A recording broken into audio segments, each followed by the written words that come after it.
अभी के समय में सीबीएसई क्लास 10th के स्टूडेंट और क्लास 12th के लिए भी सबसे बड़ी चुनौती क्या है कि वो कैसे मैक्सिमम मार्क्स स्कोर करे। स्टूडेंट ने कम पढ़ा है या ज्यादा पढ़ा है मैटर नहीं करता है, मैटर यह करता है कि उनकी स्टडी स्ट्रेटजी कितनी बदलनी चाहिए।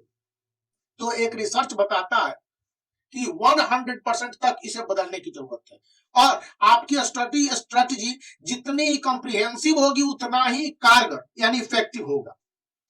यहां पर इंडिया टुडे ने जो रिपोर्ट दी है उसके मुताबिक CBSE class 10th and class 12th के स्टूडेंट के लिए सबसे बड़ी बात है अपने आप को रीऑर्गेनाइज करना, यानी कि किस तरह से शेड्यूल के हिसाब से वे रीऑर्गेनाइज करते हैं। रीऑर्गेनाइज कर देंगे तो अपनी प्लानिंग को तय कर पाएंगे। पहले स्टूडेंट चाहे जितने बजे जागते थे जितने बजे सोते थे, लेकिन अब जबकि उन्हें पूरा समय है वे अपने स्टडी स्ट्रेटेजी को रीऑर्गेनाइज करने के बाद सुबह के 5 से 6 बजे जगना प्रारंभ कर दें और अब उन्हें यह तय करना होगा कि मॉर्निंग फिर आफ्टरनून फिर इवनिंग और फिर नाइट का क्या शेड्यूल होना चाहिए।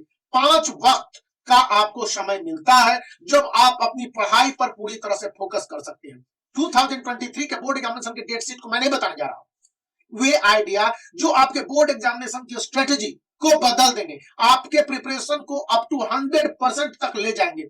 इसके लिए सबसे पहली और इसेंशियल बात है गुड प्लानिंग।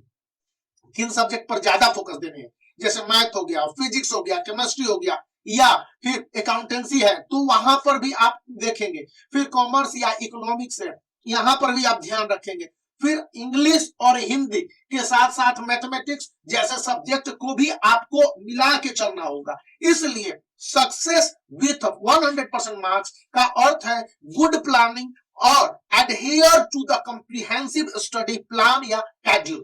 अब यह schedule किस तरह से बनाते हैं, इसके लिए सुबह सुबह जगना है। फॉर एग्जाम्पल यदि आपने साइंस पढ़ने का तय किया है तो उसके लिए आप अच्छी तरह से जुट जाइए। जो भी आपके पास रिसोर्स है, मान लिया जाए कि आपके पास यह सैंपल पेपर हो सकता है जिसको आपने देख रखा हो तो सैंपल पेपर को सॉल्व करने के लिए लग जाइए या लास्ट 10 ईयर के क्वेश्चन को सॉल्व करने के लिए लग जाइए। जो कुछ भी करने हैं करना शुरू कर दीजिए और अपने शेड्यूल को इस तरह से कीजिए कि कम से कम प्रत्येक दिन एक सब्जेक्ट का रिवीजन तो हो ही जाए। मतलब कि 5 वक्त में आपने क्या पढ़ाई की है, इससे ज्यादा जरूरी है कि आपने कितने बार इफेक्टिवली स्ट्रेटजी के साथ रिवीजन किया है। Solve the sample paper. यहां पर स्टूडेंट को मैंने बताया है, जैसा कि मैं 36 सैंपल पेपर आपको दिखला रहा हूं, तो ये सीबीएसई के अलावे सैंपल पेपर जिसका लिंक इस वीडियो के डिस्क्रिप्शन में वो सवाल गुरुकुल का है, आपके पास भी ये सैंपल पेपर हो सकता है या किसी और पब्लिकेशन के। तो उन सैंपल पेपर को सॉल्व करने की आदत डाल लीजिए, क्योंकि जिस तरह से इन्हें सॉल्व करेंगे आपके स्ट्रेटजी में उसी तरह से बदलाव आएंगे और उसी तरह से ज्यादा इफेक्टिवली पढ़िएगा। सैंपल पेपर मतलब मॉक टेस्ट और मॉक टेस्ट मतलब कि आप समझेंगे कि बोर्ड एग्जामिनेशन में किस तरह से क्वेश्चन पूछे जाते हैं और उसके आंसर किस तरह से देने हैं। थर्ड और इंपॉर्टेंट बात आ जाती है कि आपके जो फोकस पॉइंट है उसके लिए आप किस तरह से अपने वीक सब्जेक्ट को ऑर्गेनाइज करते हैं। कहा गया है कि वीक सब्जेक्ट को ऑर्गेनाइज करना बहुत जरूरी है, क्योंकि वीक सब्जेक्ट को यदि आप पीछे छोड़ देंगे तो फिर पीछे ही रह जाएंगे, आपका मेहनत काम नहीं देगा। इसलिए यहां पर यह बातें याद रखनी है और इसके साथ आगे बढ़ने हैं।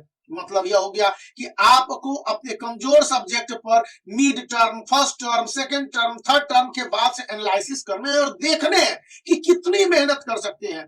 और उसके बाद जो लास्ट पॉइंट आ जाता है कि आप पॉज लीजिए। पॉज लेने मतलब लगातार सुबह से बैठ तक शाम तक पढ़ाई करने की बजाय थोड़ा सा पॉज लेने हैं, थोड़ा सा इधर उधर के पॉइंट को देखने हैं और समझने हैं कि क्या गलती हो रही है, क्या सही हो रही है। अपनी पढ़ाई को ब्लाइंडली करने के बजाय रीऑर्गेनाइज करना है, रीफोकस करना है ना काम की बात। और इसके साथ आप जितने भी रिवीजन नोट्स बना सकते हैं बना लीजिए। आपके काम किया ये बातें बहुत काम देंगी। अगर आप बोर्ड एग्जामिनेशन की तैयारी में जुटे हुए हैं तो इसके लिए आपको 2-4 बातें बदलनी है और पूरी तरह से सक्सेसफुल हो जाएंगे। और बोर्ड एग्जामिनेशन के बाद जब आपके अच्छे मार्क्स आएंगे तो यहाँ आके एक बार कमेंट जरूर करेंगे। तो बने रहिए, इस वीडियो को लाइक करने के साथ चैनल को सब्सक्राइब करके रखिए और इन महत्वपूर्ण बातों को फॉलो जरूर कीजिए।